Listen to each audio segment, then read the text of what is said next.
Hello, my Bill 5000 Nation. How is everyone doing today? We are back with another Mr. Ballin video. This one's a new one. It is titled, Boy Thought He Saw a Ghost. The Truth is Much Worse. How bad could it be, though, right? Okay. And thank you, everyone. I am feeling much better. Oh, so much better. So much better. Alright, let's get into today's video. Go ahead, turn the lights down low, put on something comfy, come up with something special. Let's get spooky. In 1998, a young boy saw something terrifying out of a window in his house in the middle of the night, but after telling his mom about it, she looked around, didn't see anything, and so told him, you know what, you probably just imagined it.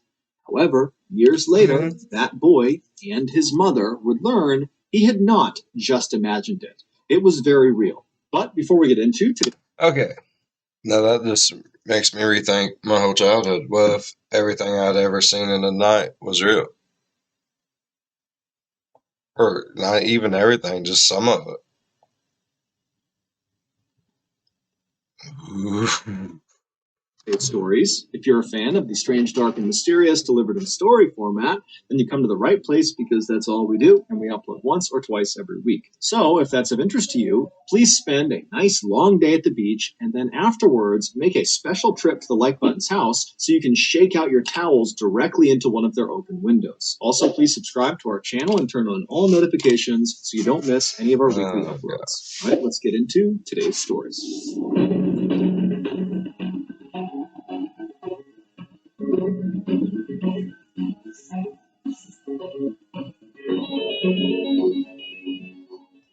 Cranbrook, which is a small snowy town in British Columbia, Canada, used to be a place no one had heard of. Then Isaiah Otieno changed that. In 2000, I've still not heard of it. No. An 18-year-old smiling young man named Isaiah Otieno stepped off of a plane in Cranbrook and began making his way toward the baggage claim. As he walked, everyone in the airport stopped and stared up at him. Isaiah was 6'9" tall, and he was from Kenya, making him easily one of the most unique people in all of Cranbrook. Isaiah was the son. 6'9". What up, bro? Oh. No, you couldn't have a conversation with the man. You'd have a... No, you'd have... No. Of a Kenyan politician, had worked really hard to earn his slot at the local university, called the College of the Rockies. His plan was to use that degree to get a great job so he could help support his family back in Nairobi. Not long after the first semester of Isaiah's freshman year had started, he was not only flourishing academically, but also socially. His big smile and his charm and his incredibly good manners had earned him many friends, as well as the nickname the Gentle Giant. But the person Isaiah most closely bonded with while he was in Cranbrook was another student named Isaac Hockley. Isaac, in addition to being a student at the College of the Rockies, was also a passionate photographer and actually worked part-time for the local newspaper as a freelance photographer. Okay. Isaac and Isaiah had briefly met in late 2006 at their campus's billiard halls when they were both playing pool, but that interaction had not made them friends. What had cemented their friendship and made them very, very close was one night in early 2007, Isaiah had gotten a job as a bouncer at a local bar because he's 6'9". Yeah. And so he was the bouncer. And Isaac had come to that. You know, come in. Stop. Ugh. No. That's all you have to do. That bar, not to see Isaiah, just to go to the bar. And so Isaiah's at the front, he's checking people in, and then he hears this commotion in the bar behind him, and he turns and he sees Isaac is getting attacked by this huge guy that's way stronger than him, who looked like he was the aggressor in the fight. And so without any hesitation, Isaiah turns and just starts galloping into the bar. He's leaping over chairs, he's leaping over tables, and he jumps into the fray, and he fought off Isaac's attacker. And so after the dust Roadhouse. settled, Isaac. Right. Am I right? He roadhoused him. So thankful for Isaiah, even though Isaiah kind of downplayed it and acted like 6'9" Patrick Swayze mother. it was no big deal. But either way, the experience totally bonded these two very different people, and after that, they became totally inseparable. Over the next couple of semesters, the pair would often go off on long rides outside of Cranbrook into the mountains and the forests, and they would just chat. Isaiah would talk about what it was like to live in Kenya and how he was really here to try to be successful like his father, and Isaac would talk to Isaiah about his passion for photography and what it was. That's cool. Okay, that's cool. It is awesome to have a friend like that, but why do you have to drive out into the middle of nowhere, have these conversations, y'all? I don't know. I guess it's different. Like growing up in That's Canada weird. around Cranbrook. On one very memorable drive, the pair were driving at night along this kind of winding road that went to a forest when all of a sudden a moose leapt onto the road and blocked their way. And so Isaac at the last second had to swerve. That would be so amazing. I love moose. Moose. To avoid the moose. But ultimately, they did not get into an accident, and it was just a close call. So Isaac was totally fine. He had kind of recovered within seconds of getting past the moose. But Isaiah, who was in the passenger seat, was totally shaken up by it. And when Isaac started talking to Isaiah about why he was so shaken up. Okay, no, I really do. I love him. It was so pretty. It was a pretty moose. Loved Rocky and Bullwinkle growing up too because Bullwinkle. Yeah. Sorry. Because after all, they are fine. They did not get into an accident. Isaiah would admit that he wasn't shaken up because they almost got into an accident. He was shaken up because he saw a moose. He didn't know moose existed, and so seeing this enormous creature suddenly in the middle of the road right in front of them just had totally spooked him. And so after this, Isaac loved to bring this story up as a way of kind of making fun of Isaiah for his fear of moose, but it was totally in a loving way, and Isaiah would always laugh right along with it. But despite how well everything was going in both Isaiah and Isaac's lives, weird thing is, back in the day, people did not know what a moose was, and they feared it. They thought it was like some sort of creature is coming to kill them. I mean, it's not funny, but if you sit back and look at it now, we know what all these animals are, and it's like, really? Why was you so scared of it? But to them, back then, everything was new. It's like, I would have loved to have seen a moose way back when. Didn't know what the hell it was. But like, take it home. To that point, everything would come crashing down in 2008. On May 13th, 2008, so 2 years after Isaiah showed up in Canada, Isaac got a phone call from his employer, the local newspaper, who told him he needed to head into town to take some pictures of a crash that had just happened. A helicopter had been flying over Cranbrook conducting a power line survey when they had lost power and crashed. And all three people, the pilot and the two people in back who were actually doing the survey, they all died on impact. Isaac, like everybody else who heard about this, was totally shocked. One, because it was totally tragic and horrible, but two, because nothing ever happened in Cranbrook. So to have something so big like this happen right downtown was just unheard of. There's some shit. So Isaac hopped in his car and he began making his way towards the crash site. And it didn't take long before he saw this massive ring of people right at the intersection between 10th and 14th Street. They were all on the sidewalk and up on buildings, and everyone's just looking in towards this massive mound of jagged metal that was on fire, and all this black smoke was coming off of it, and there's ambulances nearby, and police, and the fire department was there, and they're trying to put out the flames, but they can't do it. And so Isaac parks his car, and he rushes over to this ring of people, and he works his way. Sorry, it just got really interesting. Oh my god. But in small towns, like, okay, whenever I was little, I remember they had to do something to the bridge going across the river. So there was a car down there. Like, this was the most exciting thing next to, like, TV that had ever happened. It's like, was there people in it? Was there not people in it? Where did it come from? Nobody knew. And it was just the most amazingest thing ever. I mean, no, it was actually quite tragic. I guess someone, like, wrecked into and they both died in the car.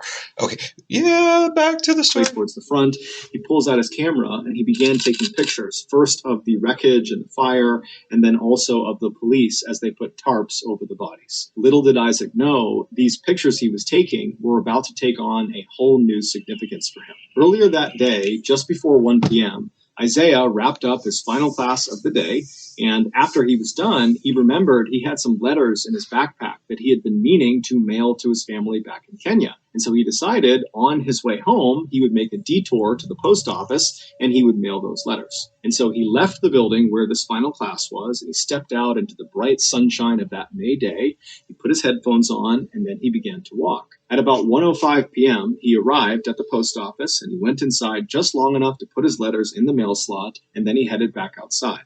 1 minute later, at 1:06 p.m., as he was crossing 10th Street, the helicopter above lost power and crashed directly on top of Isaiah.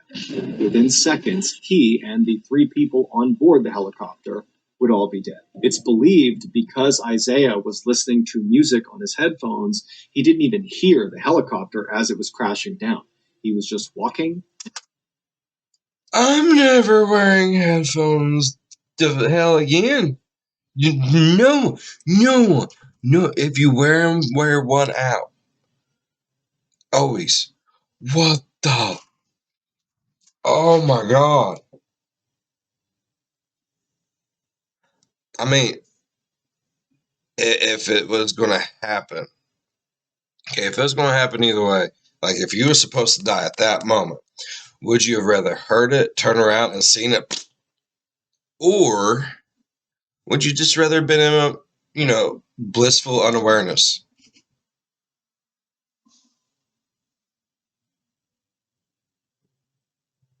I don't know.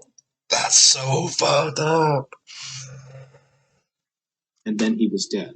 It was a total freak accident. It wasn't until later that day that Isaac would realize the pictures he had taken of this scene included pictures of his friend. Before we get into our next story, I want to tell you about today's sponsor, HelloFresh. Back when I was 18 years old, I discovered my favorite food. Dump an entire sleeve of Oreo cookies into a bowl and slap a quarter gallon of milk on top of them. Back then, this nutrient-dense power breakfast gave me enough energy to get through another grueling day of playing video games while remaining unemployed in my mother's basement. But today, being a mid-30s guy, my body just doesn't respond the way it used to Oreo sleeve cereal. So in recent years, I've had to work really hard to reduce my Oreo sleeve cereal intake to where it only makes up a paltry 75% of my total diet. And what I do with that massive 25% of my diet is I fill it with tasty and healthy foods like you can get through HelloFresh. HelloFresh sends you amazing food right to your doorstep. However, the catch is the meals aren't made yet. You need to make the meals. But the recipes are so easy to follow, and they perfectly pre-portion everything out when you get it. So it really is super easy. HelloFresh also has a huge menu, including vegetarian, pescatarian, fit and wholesome. So whatever your goals are, HelloFresh makes it easy to stick to them. They also have a really good spring menu that just came out that's getting rave reviews. So if you want to be like me and stop sucking down so much Oreo sleeve cereal, then you've got to sign up for HelloFresh today. To do that, go to HelloFresh.com and use code MrBallin16 to get up to 16 free meals and 3 surprise gifts. Okay, back to the stories. That's all I have to do, and I can stop eating cereal and cookies for cereal? Like, that sounds way too easy. Like, can I just wing myself off of, like, go from the Oreos to, like, Nilla wafers?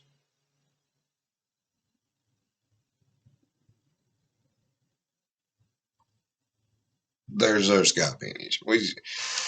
How he got to 25% good food, that took some. I guarantee you that's willpower right there, yo. Only 75% cookies.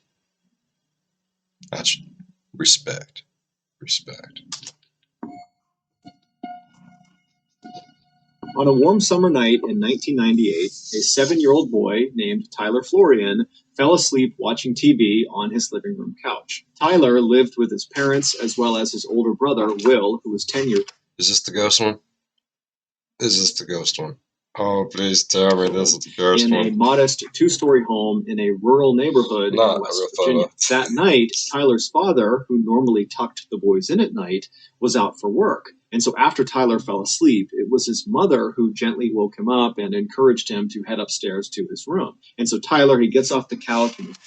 My mom's idea of gently encouraged me to get up off the couch and go to bed was, get the up and go to bed. Okay. Oh. That was the gentle encouragement. Groggy, and he makes his way over to the stairs. He climbs up the stairs and he turns right and heads down the hallway to his room. I'm not climbing up no stairs after sleep. I can go down the stairs. I don't know how. I can. I can go down the stairs. No. I'll sleep on the stairs. Goes into his bedroom, he climbs into his bed, and then he falls asleep. In order to understand what happens next, you need to have a good understanding of the layout of the second floor hallway. That hallway stretched from the front of the house all the way to the back of the house. And at either end of this hallway were doors that led outside of the house, and these doors had big windows on them.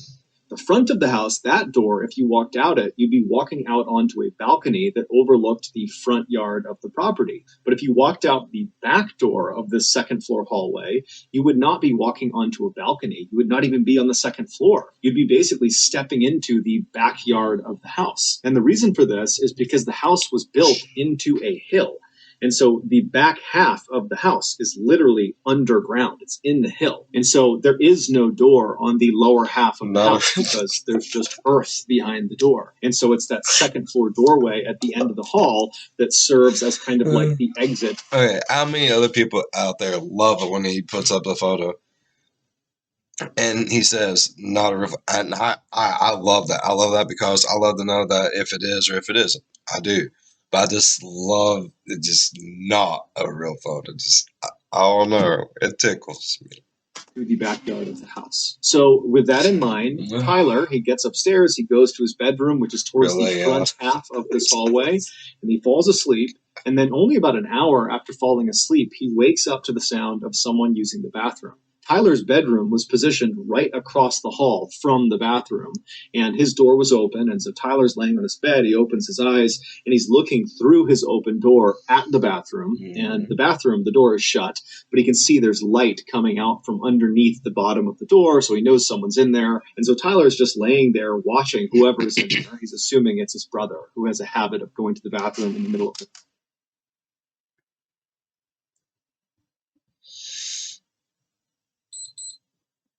I don't know how I feel about thinking about little brother looking underneath the door, watching you use the bathroom. Like, that's not normal, is it? night. And so he's just kind of watching, and then at some point he hears the flick of the light as it's turned off, and he sees the light disappear from inside of the bathroom. The door swings open, and sure enough, it's his brother who steps back into the hallway. His brother looks into Tyler's room, but doesn't attempt to interact with Tyler. Instead, Will just turns and walks back down the hallway towards his bedroom. And so as Tyler is listening to the sound of his brother's footsteps fade down the hallway, he closes his eyes again and prepares to go back to sleep.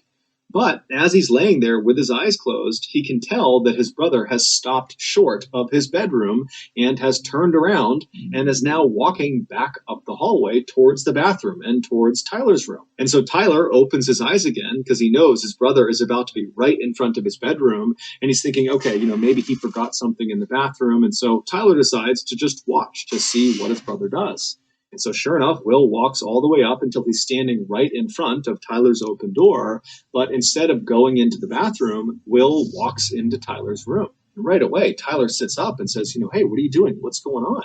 And his brother, he pauses for a second and he begins to say something that sounds like he saw something out there, but he's hesitant. He doesn't really know how he wants to frame the thing he wants to say. And so Tyler's like, come on, what are you doing? It's the middle of the night. What's going on? And finally, Will just blurts out, I keep seeing a man wearing stripes at the end of the hallway. And so Tyler, he hears this and he can't compute what he's being told. And so he just says, what? What are you talking about, Will? What did you see in the hallway? And Will would say again, I keep seeing a man wearing stripes at the end of the hallway. I've seen him a couple times in the last couple of days. It's the Crooked Man. I go to the bathroom, and then when I start walking back, I see him outside the back door in our backyard. And so Tyler is so scared because his brother does not sound like he's making a joke. His brother sounds like he's telling the truth. And just the fact that his brother can't quite find the words to describe what he saw made it seem even more real. And so Tyler, he gets out of bed and he says, Will, we all know what he's talking about too. Like you know. Like, you just know for a fact someone's telling you the truth. Like, it's like, you can't fake that, If you can. Cool. Got to go tell mom. But that required going into the hallway and going down the hall towards where apparently this man in stripes was to get to their mother's bedroom. And so Will, who initially was not that scared of this man in stripes he had seen, was now starting to get pretty panicked in seeing Tyler's reaction to this. And now he's all up in his own head about his, fuck that. Will tells Tyler, stay right there, stay in the room. And so Will, he kind of peeks back into the hallway and he looks all the way down and there is no man in stripes anymore. There's no one in the hall. And so he tells Tyler, the coast is clear. And the two of them run down the hallway all the way right in front of that door that leads into the back of the property where the man in stripes was. And they turn left and they go into their parents' bedroom where just their mother was because their father was out of town. And so they charge in there, they wake their mom up, and they're talking over each other, trying to communicate to their mom that there was a ghost, that there was an intruder, that there was something bad happening around their house. And so finally their mom just tells them to be quiet, and she says, okay, boys, sit on the bed. I'm going to go have a look around the house. And so the two boys do as they're told. They sit on the bed, and their mom leaves the bedroom. Look, I'm not saying no because it's just her. I'm saying no because she is the only adult present with two young children. Call 911 first. I don't care who you are. I don't care if you're male. I don't care if you're female. I don't care if you got 5 guns or that you sleep underneath your pillow butt naked, covered in chicken grease. I don't care what you do. If you are the only adult present in the house and there could be something wrong, call the police. That's what they're paid for. Just do it. Don't be brave. Now, if there's 2 of you, one of you, go do stupid stuff. It's fine. Do whatever. Because there's no one that can call 911 if something bad happens to you. But just you. No, don't do that. Don't. She goes into the hallway and she looks immediately to her left where the man in stripes supposedly was, and she doesn't see anything. She just looks out into their backyard. There's nothing there. She looks down the other direction, out the front of the house, doesn't see anything. She walks all around the house. She goes outside. She looks everywhere, but she doesn't see anyone or anything. And so eventually she comes back inside the house. She goes up to the second punches floor. Him in the face. Hey, you wake me up. And she tells her boys, look, you probably just spooked yourselves. There is no man in stripes. You're totally safe. You're totally fine. Just go back to bed. You probably just imagined whatever you saw. And so Will, who was the one who saw the man in stripes, was very quick to accept his mother's answer. It actually seemed like it was a relief to have somebody tell him that what you had seen wasn't real. And so he very happily went back to his bed and he fell asleep. But Tyler, who had not seen the man in stripes, but had a very intense reaction to hearing his brother describe it, could not accept his mother's answer. It just totally freaked him out because his brother was always joking around. I'll trust your thoughts, lady. About stuff, but this did not feel like a joke. This felt very, very real. But over the course of the next couple of days, weeks, months, years, Will never claimed to see the man in stripes again, and so pretty quickly, Tyler forgot about it. Fast forward 11 years to 2009, so Tyler is now 18 years old, and he and his mom were out in the car running some errands. And as they're driving around, they were just chatting about all sorts of different things. And at some point, they began talking about one of their beloved family pets, a dog named Max that they had when Tyler was really young. And so as they're kind of swapping stories about all the goofy things that this dog did, Tyler's mom suddenly says, "Hey, Tyler, do you remember the time that I opened the front door to let the cops into the house and Max came bounding into the house and he went right into the kitchen and he ripped open all the food?" And Tyler's looking at his mom like, "Wait, when did the cops come to our house? When did you open the door to let the cops come into our house?" And as soon as Tyler said this to his mom looked at him as if she had just given away something she hadn't meant to. And then she kind of relaxed and said, "You know what? I never got around to telling you. Now that I'm thinking about it, you and your brother were asleep and you didn't even know this happened. And then afterward, me and your father decided not to tell you guys because we didn't want to scare you. Back when you were about 7 years old and Will was about 10 years old, your dad was away at work and we were all asleep one night when suddenly I wake up to the sound of someone or something moving around outside of our house. And so I sit up in bed and I go into the hallway and I look left and I look out that door into our backyard and I see standing up against the glass this man with his hands pressed to the window looking into the house." And so Tyler's mom would tell him how she totally freaked out and she flipped on the lights and it scared this guy who ran off. And then she called the police and then the police showed up. And that's when their dog Max came bounding inside and shredded the bag of food.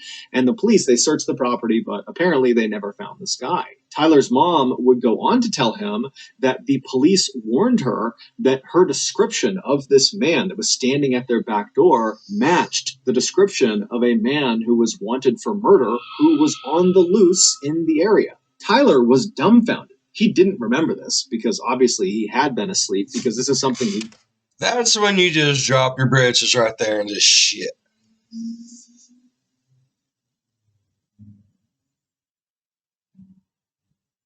Yep. I'm standing by that. Mm-hmm. Make me think I'm crazy. would have remembered. And so he had so many questions about this whole situation. But the first question he asked his mom was, "Well, what did he look like?" And his mom said, "Well, he was tall, he had dark hair, he had blue jeans on, and oh, you know what? He had a striped shirt on." It would turn out, for a couple of days in the summer of 1998, this suspected murderer who was on the run from police had apparently been hiding out on Tyler's family's property. And in the middle of the night, for whatever reason, this suspected murderer would walk over to the back door of the second floor hallway and he would put his face up to the glass and he would stare into their home. This was the man in stripes that Will claimed to have seen. He was real. Tyler, after making this connection, would follow up with his family members and he would do some digging of his own, but he was never able to figure out who the man in stripes was or what happened.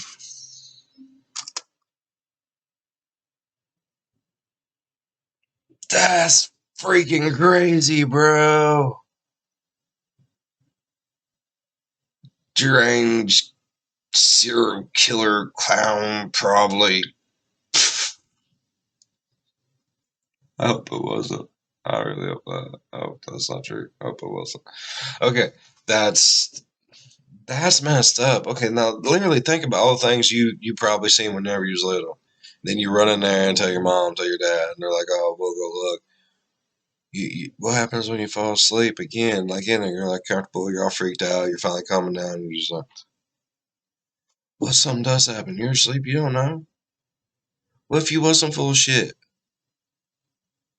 What if your parents just made you think you was full of shit? What if you've been right your whole life? I got a whole new outlook on life now. I've been right my whole life, not just most of it.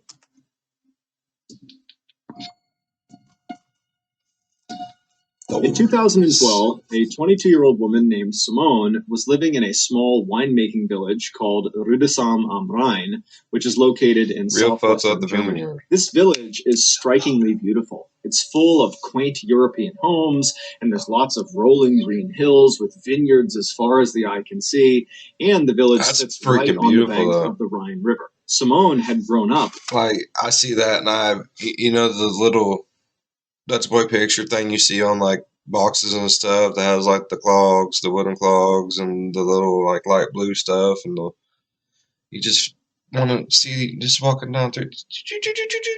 In this picturesque village, and she had loved it. Picturesque? But this was going to be her last summer before she left and headed off to New York City to start the next chapter of her life. And while she was New excited about York that, City. it was also kind of sad because this village and everybody inside of it were the only things she had ever known. And so the idea of leaving them behind just seemed very strange to her. I would be scared shitless. Did you see that place? That's the place where hopes and dreams are born. I mean, did you see how beautiful it was and how just like, oh, I bet sheep just walk across the road there and no one tries to kill it. And then she's gonna go to New York. Oh, she's gonna get ran over by a taxi. But instead of focusing on the kind of growing anxiety around her imminent departure from Germany, she focused on what she would be doing that summer while she was still in Germany. Some of Simone's fondest memories of her childhood were of her time spent at summer camp. And this summer camp was located in this forest that was not far from her village. And every summer in July, Simone, along with about 200 other kids from her village and from neighboring villages, would converge on the campgrounds in the forest for 2 weeks of playing games and going on scavenger hunts and putting on stage plays and just generally having a really good time. But when Simone became a teenager and was too old to be a camp attendee, she decided she would volunteer and be a camp counselor. And she... What is wrong with you, Casey? Shh. Grunt at me? It's rude. Found it was awesome. She immediately connected with the other camp counselors, and she felt all grown up, having a real job, and she loved goofing around with all of the kids. And so every summer since that first time volunteering, Simone had gone back and volunteered again. And this summer... Now she's just being a douche over there. Summer was no different. So, in mid-July of that year, Simone packed up her things and she headed off to the forest. The way this camp worked was the 200 plus kids that were attending the camp, they would get dropped off in the mornings each day by their parents, and they'd play and run around all day, and then in the late afternoon, their parents would come back and pick them up. So none of the kids were sleeping over at the camp during these 2 weeks. However, the 30 plus counselors, they would just stay at the camp for the full 2 weeks. They would just sleep in tents out in the forest. Technically, the reason they did this was to make sure they had enough time in the morning to prep the campgrounds for the kids, and then also in the evenings to have enough time to clean up and kind of have it ready for the next day. And the party the rest of the night. Oh, yeah. In reality, Simone and the other counselors all knew that the camping out in the forest was the best part of the volunteer experience. After all the kids went home for the night, all of the counselors would finish up all of their duties and then rush off into the forest where their tents were and where there was a fire pit, and they would have some beers and wine because the legal drinking age in Germany is actually 16. So all these counselors are having...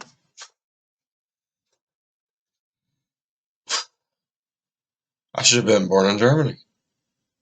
60.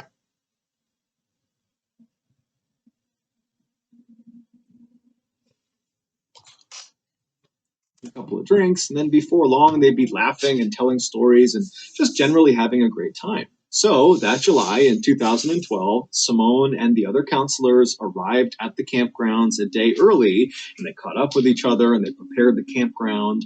And then the next morning, all the kids showed up and everything went off without a hitch. And then that afternoon, after all the kids had been picked up by their parents, Simone and the other counselors rushed to finish up all their duties and then headed off into the woods to enjoy their first night hanging out together. After a couple of beers had been passed around the campfire, everybody was in good spirits, and laughing and telling stories.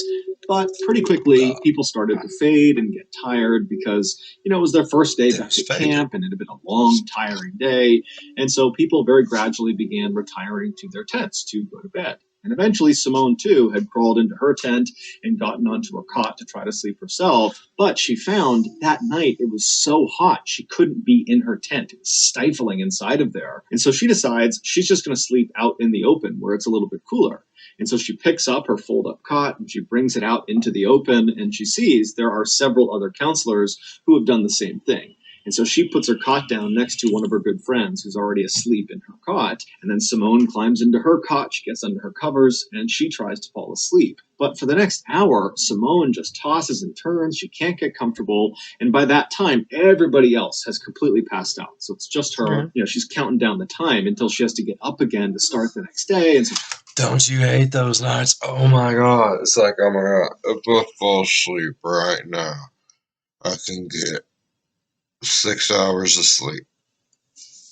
Okay, if I fall asleep right now, I can get 5 hours and 13 minutes of sleep. Okay, if I fall asleep right now, I can get 7 minutes of sleep. Fall asleep with 2 minutes left, sleep the rest of the freaking day. She's getting stressed about that, but eventually she would fall asleep.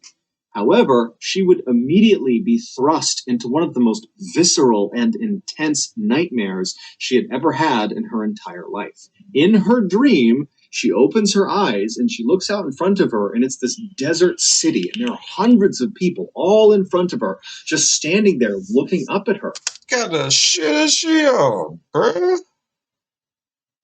And then she notices on her left and on her right are these two men, these big, huge men that are both working on something behind her. She doesn't really know what it is, but they're obviously busy doing something. And she kind of glances up at one of them and she notices he's holding something that looks like a wreath, like a holiday wreath you would hang on your door. And so Simone looks away from the guy with the wreath and just looks back out at this huge sea of people, which is totally bizarre because no one's moving, no one's making any sound, they're just staring at her.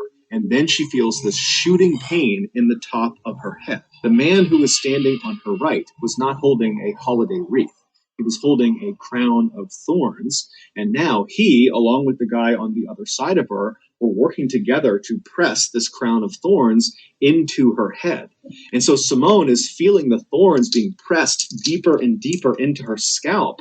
And she tries to fight them off, but she realizes she can't move. She can't even turn her head to look at them. She can only see them out of her periphery vision. And then she tries to scream out for help to someone in the crowd to come help her. But when she opens her mouth, no sound comes out. And so as she's sitting there, all she can do is stare straight out ahead of her as the pressure of these thorns are driven deeper and deeper into her skin. It's the noises with it. Oh my god. Why? Oh. Sweet baby Jesus. Oh. Okay. And then at some point, blood begins dripping down in front of her eyes. And around that point, the pain became so blinding, so awful, that it woke her up. And as soon as she woke up, she shot up and she reached for her head to make sure there was no crown of thorns on her. And as she's doing that, she's thinking, okay, phew, it was just a dream. That was just a horrible dream. I'm in this forest. I'm good. I'm safe. And as she's kind of patting on her head, she's realizing her head is wet. And as she's touching her head, she's realizing it hurts. There's a stinging pain in her head. And then she realizes it's not just a stinging pain, it's a throbbing, intense pain all over her head. And so as she's kind of having this realization that her dream is now kind of segued into her real life, she looks out ahead of her and she sees off in the distance in the tree line, something is running through the woods. She can't tell who or what it is, but she makes a mental note that there is something, someone running away from them. But this pain in her head has gotten so intense that she can't focus on anything else. She can only focus on the pain. And as she's thinking about how much her head hurts, she screams in pain. And the girl who was laying next to her that had been asleep, she wakes up to the sound of the scream, but it's totally pitch black. She has no idea what's going on with Simone. And so this girl, she sits up and she's trying to get Simone to tell her what's going on, but Simone has no idea. She's totally she can't really make sense of what's happening. And so this friend, she reaches down and she picks up a flashlight, she turns it on, and she aims the light at Simone, illuminating her head. And when this friend sees Simone's head, she starts to scream. Seconds later, the rest of the counselors that had been sleeping out were awake, and they were rushing Simone, who was now shaking and vomiting, over to one of the staff vans. And then 15 minutes later, they had driven her to the emergency room. It would turn out after Simone had finally fallen asleep and she began having that really intense dream about a crown of thorns being dug into her scalp, Well, in reality, something was digging into her scalp, and it was kind of manifesting itself in her dream. And what was digging into her scalp was the jaws of a fox. This fox had snuck into the campsite and walked right up behind Simone and just started eating her head. And amazingly, it did not wake Simone up right away. And so this fox got 20 or so serious bites out of Simone's head before she shot up and scared it away. And so almost certainly what Simone saw running away from her in that quick moment was the fox. Doctors were able to save Simone and stitch her head back together, and they were even able to hide all of the scars on her hairline, so you can't even see them. But despite her being physically okay today, psychologically, this was a very traumatizing event. Not only does she refuse now to go into any forest, whether it's day or night, but she also I don't fucking blame her. She got crucified by a fox. Red fox. Red fox. Seeing her head. Her head. What? periodically still gets phantom pains in her scalp that feels like the fox is biting her head all over again. So that's going to do it, guys. If you got something out of today, I would find every fox and punch it in the face after that for the rest of my life. I liked it. These ones were good. Jeez. Like,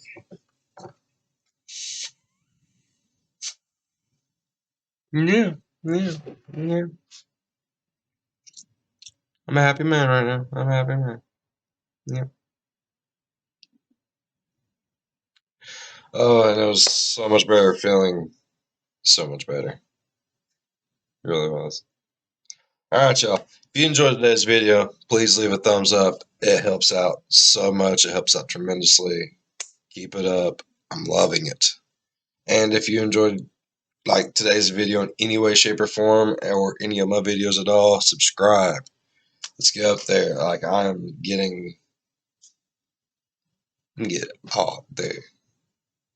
Thank you guys so much. Thank you all new subscribers too so much. All right. Now, as always, be good to one another. I'll see you in the next one. Bye-bye. Punch a damn fox in its face if it bit me in the head. I'd hunt it down and bite its face off.